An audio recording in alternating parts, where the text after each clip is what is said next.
নমস্কার বন্ধুরা, সুধা ভিলেজ ব্লগে আমাদের সবাইকে স্বাগত। আবার একটা নতুন ব্লগ নিয়ে চলে এলাম।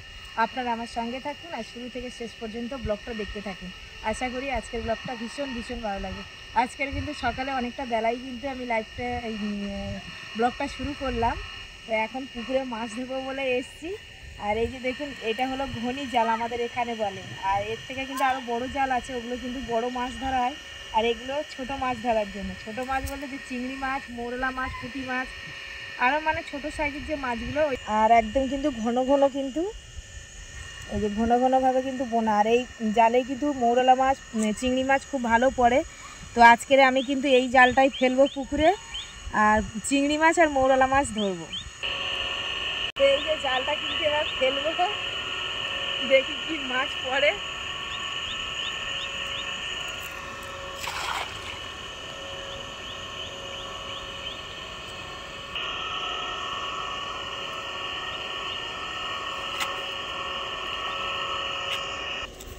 দেখুন চিংড়ি মাছ পড়েছে, এই যে এই সাইজের চিংড়ি মাছ। আর এগুলো কিন্তু দেশি চিংড়ি, দেখেছেন তো কত বড় বড় চিংড়ি মাছগুলো। দাঁড়া দাঁড়া, অনেকগুলোই পড়েছে। বালতিতে ভর, এই দেখ।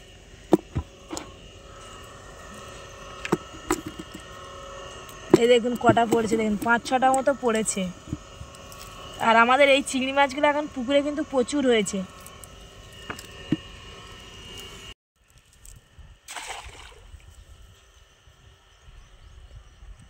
দেখুন এই যে এই চিংড়ি মাছগুলো পড়েছে। আর বেশ এখন ধরবো, কছানা ফেলতে হবে। বেশি করে একটু না ধরলে তো হবে না, অল্পই পড়েছে। এটা কিন্তু 2 ছানাই পড়েছে। আর চিংড়ি মাছগুলো দেখছেন তো কত বড় বড়। এই যে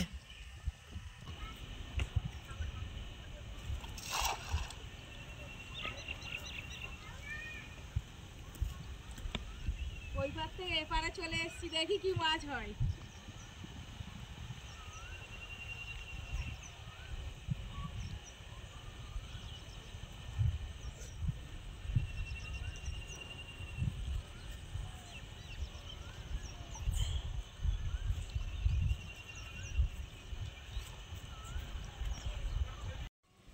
দেখুন কতগুলো চিংড়ি এবার পড়েছে। জলে নেমে তো আবার মাছ ধরছি। সোনা বালতিটা সরিয়ে নিয়ে এসো।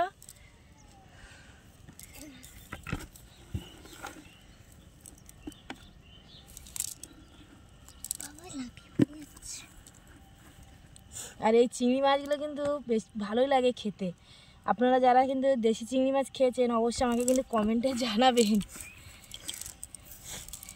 আর এইটা আজকের কিন্তু লাউ পাতা দিয়ে ভাপা বানাবো চিংড়ি মাছের। চলো দেখুন এই যে কতগুলো মৌটি মাছ পড়েছে। আর এই যে মৌটি মাছগুলো, এগুলো কিন্তু দেশি মৌটি মাছ আমাদের পুকুরের। আর এই একটা কিন্তু বড় কিন্তু নির্গেল মাছ হয়েছে। দেখুন এই যে চিংড়ি মাছ ধরেছি, অনেক চিংড়ি মাছ।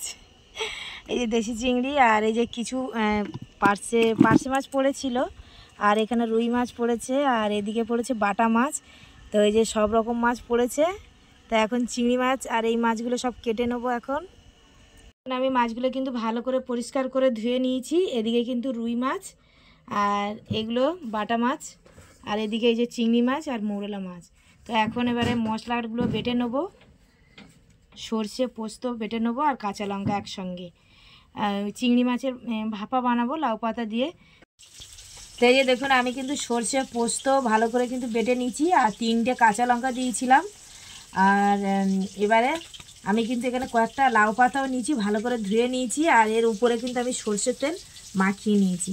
তো এখন আমি কিন্তু লাউ পাতার উপরে মাছটা দেবো, দিয়ে ভালো করে সব মশলা মাখিয়ে নেবো।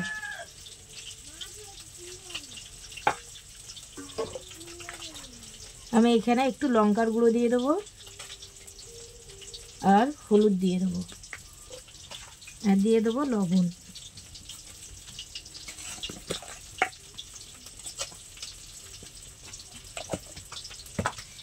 এবারে যেটা আমি বেটে রেখেছিলাম এই মশলাটা দিয়ে দেবো। আর এখন কিন্তু বন্ধুরা ভালোই কিন্তু গরম পড়ছে। এইরকমভাবে যদি বাড়িতে যদি আমরা যদি রেসিপিটা রান্না করা যায়, কিন্তু খুব ভালো লাগবে আমাদের শরীরের জন্য। বিশেষ করে লাউ পাতা বা লাউ ডাঁটা কিন্তু আমাদের শরীরের জন্য অনেক ভালো। তো আমি কিন্তু এই লাউ পাতার সঙ্গে চিংড়ি মাছের ভাপাটা করছি, আপনারা কিন্তু বানাবেন অবশ্যই। আর এর উপরে আমি একটু কাঁচা সর্ষের তেল দিয়ে দেবো। এই দেখুন, দিয়ে এবার একটু ভালো করে মাখিয়ে নিলাম।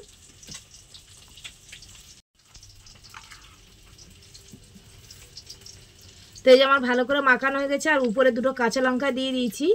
আর আপনারা কিন্তু চাইলে কিন্তু নারকেলের দুধও দিতে পারেন, তাহলে কিন্তু টেস্টটা কিন্তু দারুণ লাগে। তো এক কথাটা এই যে এখন বেঁধে নেব একটু সুতো দিয়ে, আর এইভাবে মুড়ে নেব।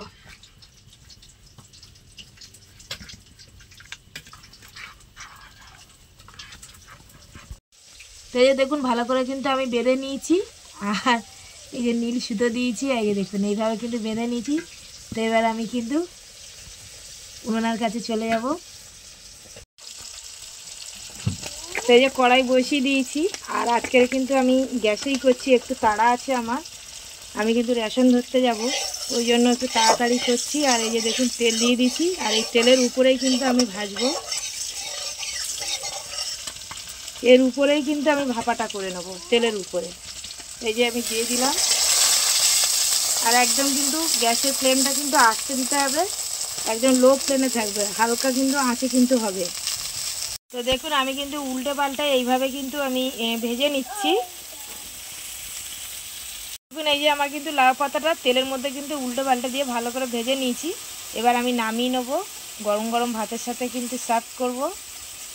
এই যে আমাদের রান্না হয়ে গেছে, আর এই যে সুতোটা কাটছি, আর এদিকে যে ওই রুই মাছ দিয়ে একটু আলু বেগুন দিয়ে মাখা মাখা করে তরকারি করেছি, আর এখানে এই যে বাটা মাছটা ভাজা করেছি, এই যে দেখুন। তো এখন এই যে ভাত বেড়ে নিয়েছি, আর সোনাই বাবাকে খেতে দিয়েছি, আর এই যে এদিকে কিন্তু ভাপাটা খুলছে, লাউ পাতা থেকে সুতোটা খুলে নিল, এই যে দেখুন। তো এই যে দেখুন পাতাটা কিন্তু খুলছে, আর ভিতরটা দেখি এবার কেমন হয়েছে। ওয়াও, কি সুন্দর, এই যে দেখুন দারুণ হয়েছে। তো এখন খেয়ে সোনাইয়ের বাবা বলবে যে কেমন হয়েছে। তো এই যে দেখুন ভাতের সঙ্গে কিন্তু মাখাচ্ছে, আর এইভাবে কিন্তু আপনারা কিন্তু বাড়িতে কিন্তু অবশ্যই বানাবেন, এখন কিন্তু বিশেষ করে যা গরম পড়ছে, আর খেলে কিন্তু খুব ভালো লাগবে।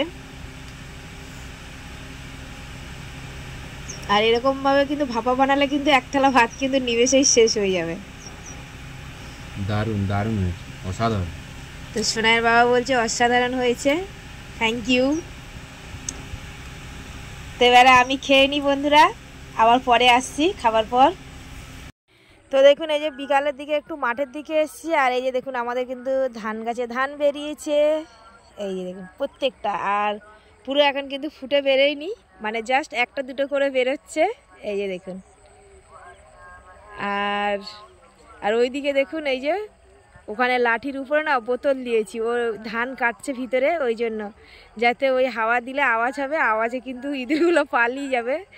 আর আমাদের কিন্তু অনেকে ধানের মধ্যে কারেন্ট দেয়, এবার যেহেতু যদি কারেন্ট দেওয়া থাকলে অনেক মানুষ যদি অনেক সময় যদি কেউ বাই চান্স যদি ঢুকে পড়লো, তাহলে তো বিপদ হবে না, আর বিপদ হতে বেশিক্ষণ লাগে না, ওই জন্য কিন্তু আমরা কারেন্ট দিই না। আর এই যে বোতলটা কিন্তু হাওয়াতে নড়লেই ইঁদুর পালিয়ে, আর আমার ওই বর ঘুরে ঘুরে দেখছে কোথায় ইঁদুরে কেটেছে আর কোথায় কাটছে না। তো ব্লগটা বেশি বড় করব না, আজকের ব্লগটা এখানে শেষ করছি। যদি ব্লগটি ভালো লাগে সাবস্ক্রাইব, লাইক, কমেন্ট, শেয়ার করবেন, আর আমার পাশে থেকে আমাকে সাপোর্ট করবেন। যারা আমার ফেসবুক পেজে ভিডিওটা দেখছেন পেজটিকে ফলো করবেন।